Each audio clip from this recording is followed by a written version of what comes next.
satu bedengannya diberi 3 jenis tanaman dan tanaman timun bukanlah tanaman utama, tanam pada dataran sekitar 1000 meter di atas permukaan laut. Akan tetapi 10 hari, pemilik lahan juga memberikan asam humat dan juga trichoderma pada lahan ini. Assalamualaikum warahmatullahi wabarakatuh. Kembali lagi di channel Benih Bertani TV, channel yang spesifik membahas tentang edukasi benih berkualitas pilihan petani Indonesia. Bersama saya, Ahmad Sultani. Baik sahabat tani, kali ini saya sedang berada di lahan timun yang menurut saya sangat istimewa. Karena timun pada lahan ini bukanlah tanaman utama, akan tetapi bisa sahabat tani lihat bahwa untuk tingkat pertumbuhan ataupun perkembangan buah timun pada lahan ini masih saya katakan cukuplah baik. Timun varietas apa dan bagaimana perawatannya selengkapnya setelah yang satu ini.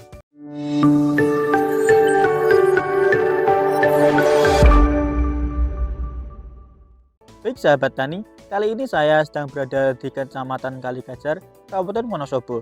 Dan kali ini saya sedang berada di lahan timun dengan varietas bagus. Salah satu timun yang sangat rekomendasi bagi sahabat tani tanam. Karena bisa sahabat tani lihat bahwa walaupun timun bagus pada lahan ini tidaklah tanaman utama, akan tetapi untuk pertumbuhan ataupun perkembangan buahnya masih saya katakan cukuplah maksimal.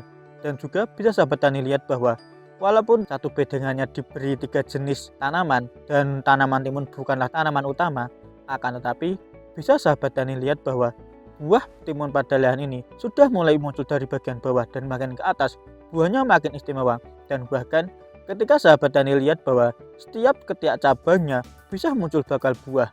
Hal ini secara tidak langsung menandakan bahwa timun pada lahan ini masih saya katakan cukuplah maksimal walaupun bukanlah tanaman utama. Karena juga perlu sahabat tani ketahui bahwa perawatan yang dilakukan pada lahan ini saya katakan cukuplah baik.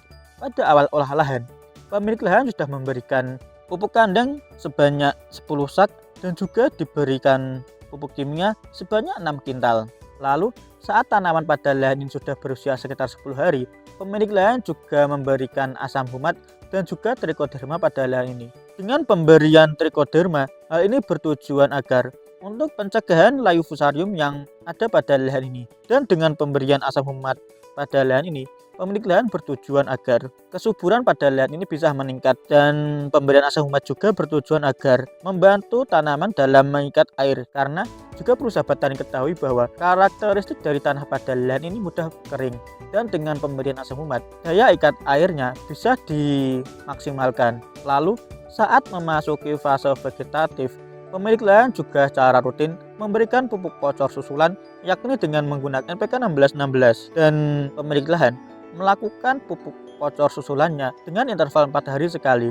Hal ini bertujuan karena satu bedengannya diberi 3 jenis tanaman dan dengan pemberian pupuk kocor susulan 4 hari sekali bisa sahabat tani lihat bahwa untuk tanaman timun pada lahan ini masih saya katakan cukuplah maksimal.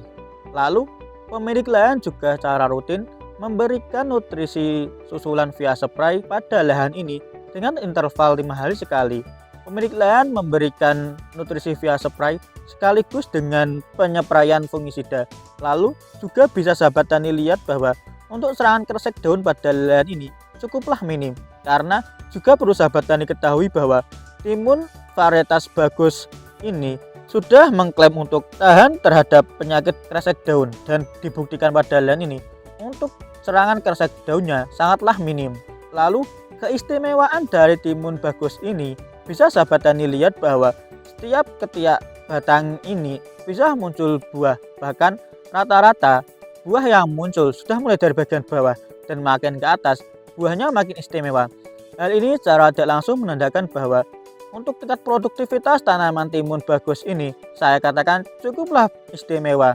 Dan juga bisa sahabat tani lihat bahwa buah dari timun bagus ini memiliki karakteristik buahnya berwarna hijau tua dan memiliki diameter sekitar 6 cm dan memiliki ukuran buah sekitar 30 cm. Lalu juga bisa sahabat tani lihat bahwa walaupun pada bagian bawah timun ini sudah mulai masa panen, akan tetapi pada bagian atas untuk bakal buah ataupun buah yang kecil masih sangatlah banyak.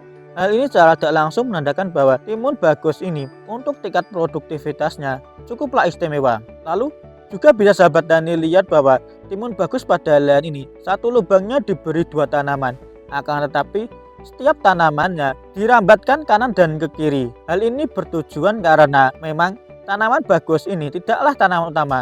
Tanaman utama pada lahan ini adalah tanaman cabai. Akan tetapi, walaupun tanaman bagus pada lahan ini bukanlah tanaman utama, untuk tingkat pertumbuhan ataupun perkembangan buah dan juga tanamannya, saya katakan cukuplah maksimal. Karena ditunjang dengan perawatan dan juga pemberian nutrisi yang cukuplah baik. Mungkin sedikit kesimpulan dari saya sangat merekomendasikan bagi sahabat tani untuk menanam timun vatas bagus pada lahan sahabat tani.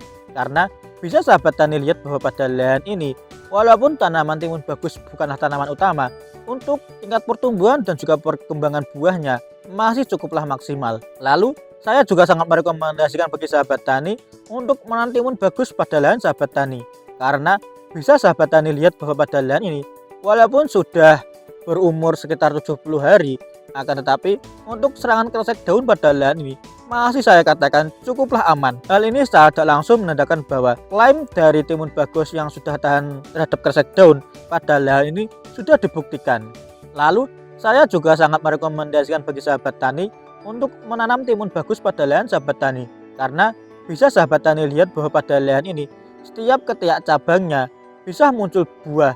Hal ini secara tidak langsung menandakan bahwa ketika setiap ketiak cabangnya bisa muncul buah, maka untuk tingkat produktivitas tanaman timun vatas bagus ini tidak perlu sahabat tani ragukan lagi.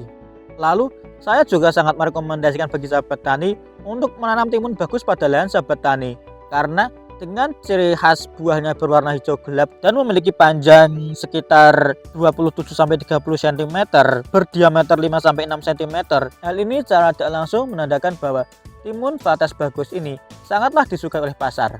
Lalu, walaupun timun pada lahan ini ditanam pada dataran sekitar 1000 meter di atas permukaan laut, akan tetapi bisa sahabat tani lihat bahwa untuk tingkat pertumbuhan dan juga perkembangan tanaman pada lahan ini masih cukuplah maksimal. Mungkin sedikit saran dari saya, ketika sahabat tani menanam timun bagus pada lahan sahabat tani, saya selalu menyarankan bagi sahabat tani untuk memberikan nutrisi secara maksimal. Karena timun merupakan salah satu tanaman yang sangat rakus akan nutrisi. Ketika sahabat tani memberikan nutrisi secara maksimal, maka buah yang akan sahabat tani dapatkan akan sesuai apa yang diinginkan oleh sahabat tani. Mungkin sekian video kali ini. Jika video kali ini dirasa bermanfaat, bisa klik share, komen, dan juga subscribe. Sekian dari saya Eri. Wassalamualaikum warahmatullahi wabarakatuh.